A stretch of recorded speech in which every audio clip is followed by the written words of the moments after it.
unmuted.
You, Michael? Was that hold music? Elevator music? I thought it was coming from you. Oh.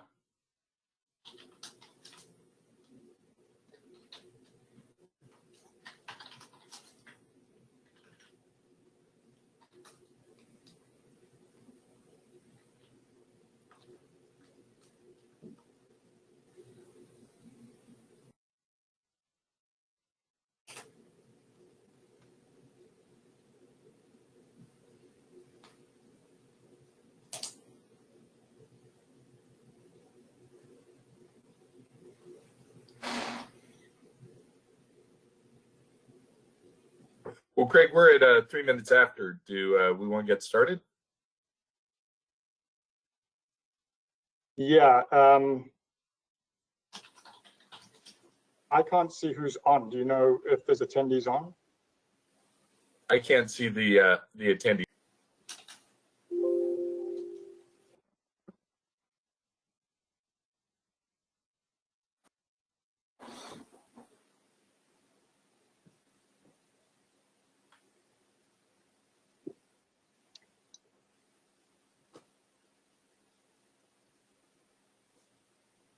Well, I'm happy to get started. Looks like there's 13 total.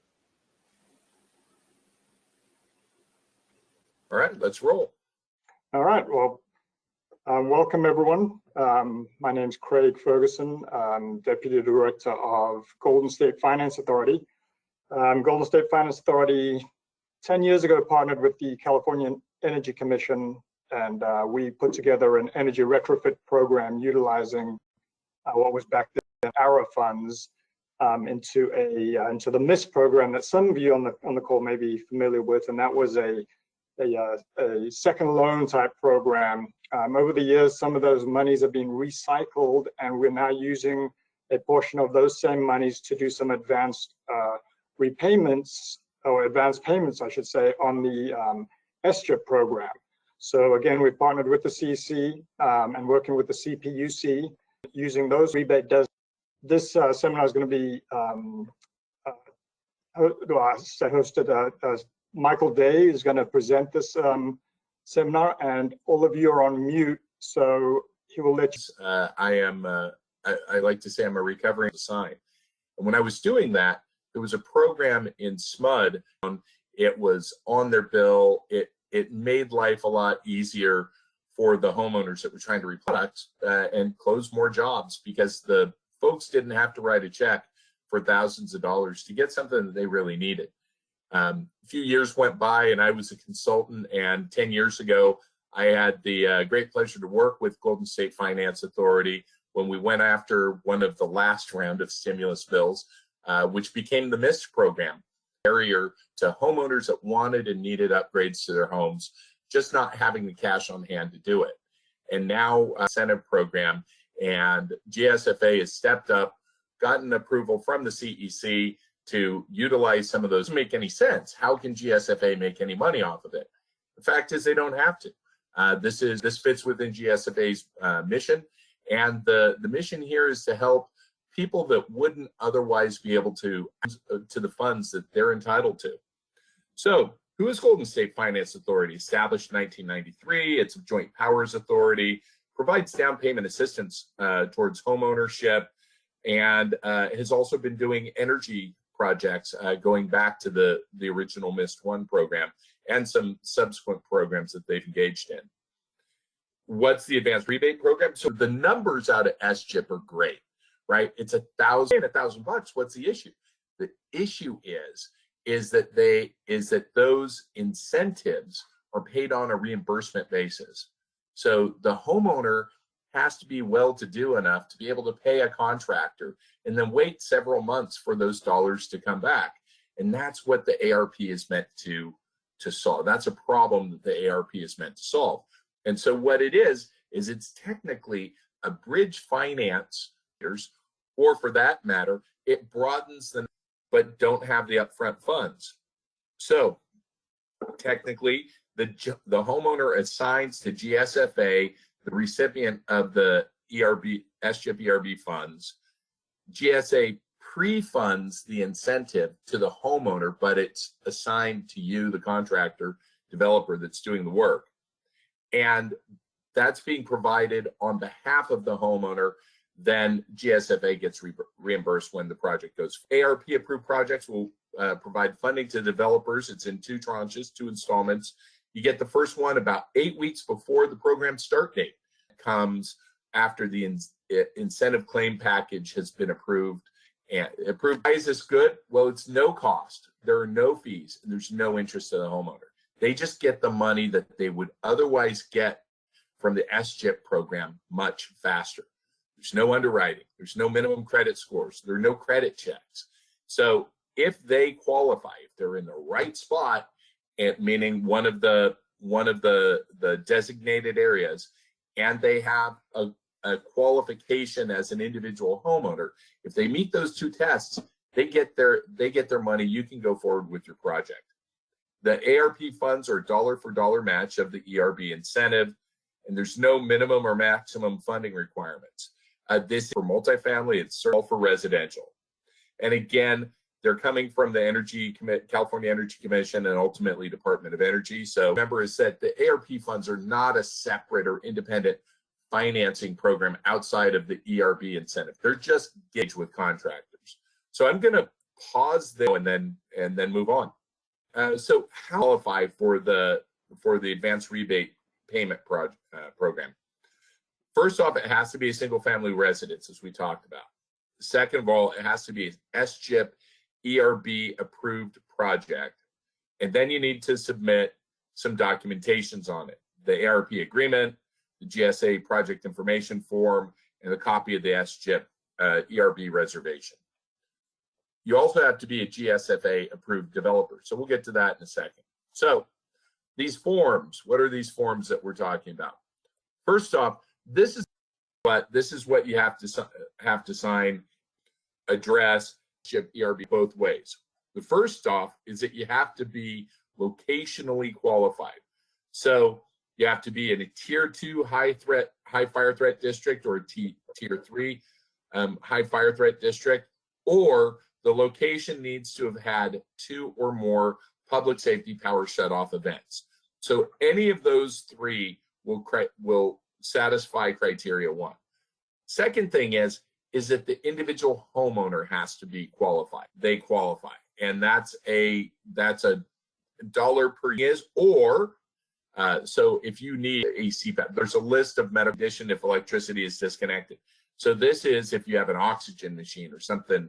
Try to protect those locations from being shut off, except in the most extreme situations. And so if you have that, that's another criteria.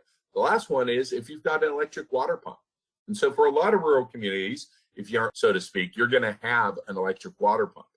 So any of those individual qualification criteria, so any on that information. So we'll go over here to anything coming in. Something, and it has a 4-year simple payback.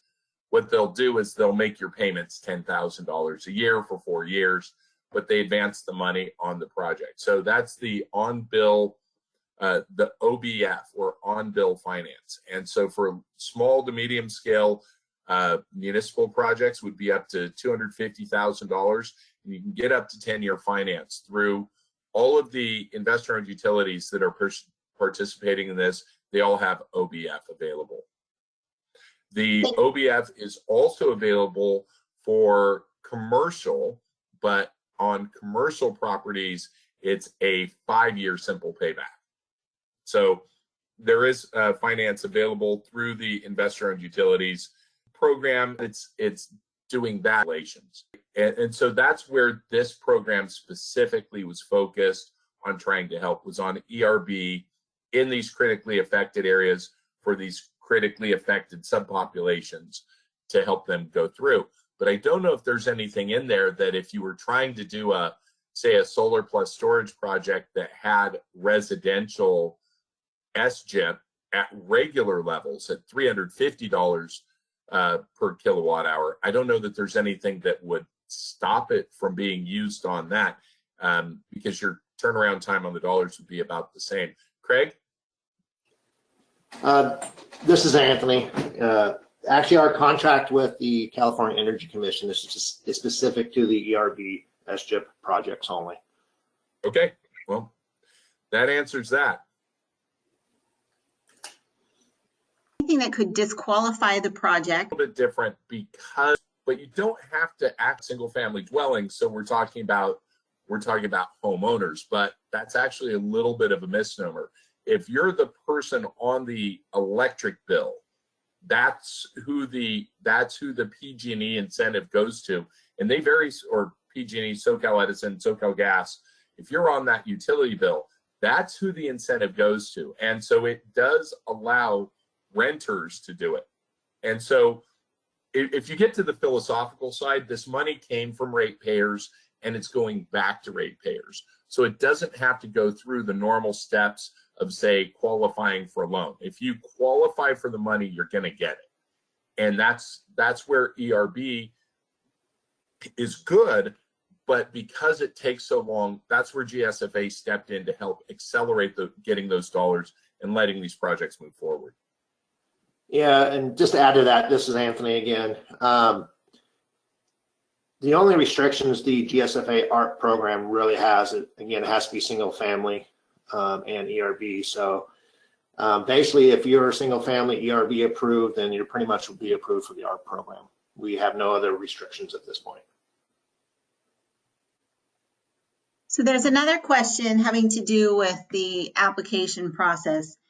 Our application process, does it cover the incentive, or is it just for the bridge financing piece? Maybe we could clarify those two.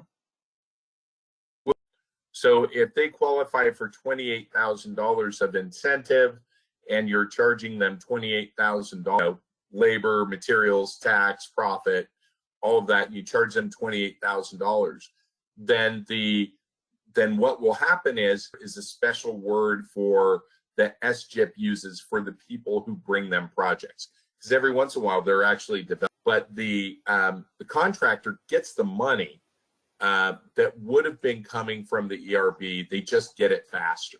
Now, if the contract price is lower for some reason than the budget, the ERB incentive for that project, then you're only going to get your value of the contract. I have yet to see one that leaves money on the table. And if your contract is for more than that, then you would need to arrange that with the homeowner, with the resident, because again, this bridge finance program is focused specifically on just getting the ERB funds to the contractors faster than they would have had to wait, having to wait for them. Again, we're seeing most of these battery installations at $1,000 a kWh. There are a lot of contractors out there that are just basically setting their pricing to whatever the incentive level is. Okay, and along this line, again, clarifying regarding these rebates, we have a question that says, as a contract half, therefore we are the which agreement? So what you do, so if everybody can see my screen here, that these dollars.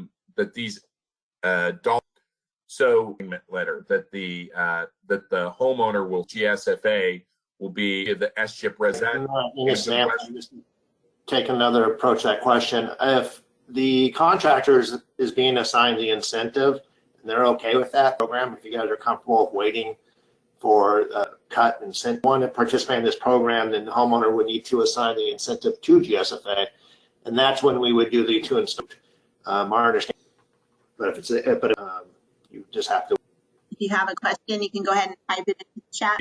SGIP developer, and that means signing a contract with all the legal stuff that you decide you guys as a company. Yep. So I mean, it's pretty simple. It's good standing with SGIP, with the Contractor State License Board, and the Better Business Bureau. So here's how it happens. This portion, this is a flow chart. So this is what's happening with the contractor and the customer. This is what's happening towards the bottom of this with GSFA. So the contractor goes and finds someone to become they find somebody who qualifies and they want to do a project.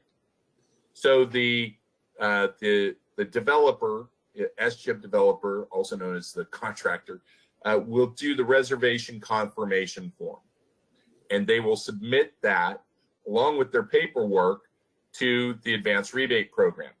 When the advanced rebate program gets the incentive claim package, so that gets submitted to the program administrators and is second installment.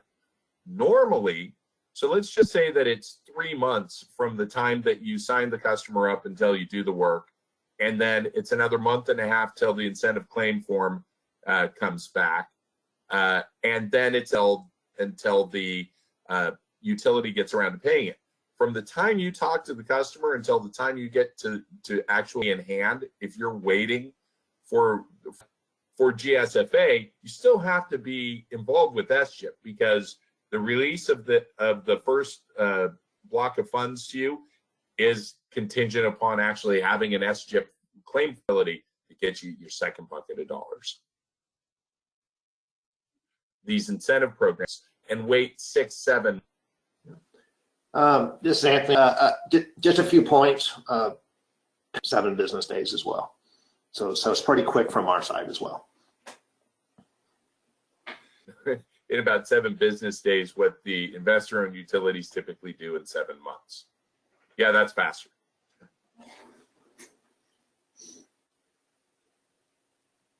Any other questions out there? Oh, there is one other element that we haven't talked about: wheelchairs and homeowners, and they're of the GSFA enrolled contractors for ARP, and customers will see your name, will see your email address, contact information, and we're going to try and drive some leads to you folks as well. The last part is if you're planning on doing any direct mail or other marketing, there's a list of cities, and remember, a lot of the high fire threat districts, a lot of the public safety power shutoff areas are in unincorporated areas, but GSFA has developed a list of cities that are all or partially in these high fire threat districts. There's also on that document a link to the map that shows you specifically where it is. But if you're thinking about doing some marketing, it helps to know where to market it to. And I do not see any other questions right now. All right. Well, if that's it, from my standpoint, thanks. Thank you very much, Michael. Thank you for the attendees. And then again, there's the website. Thanks, everybody.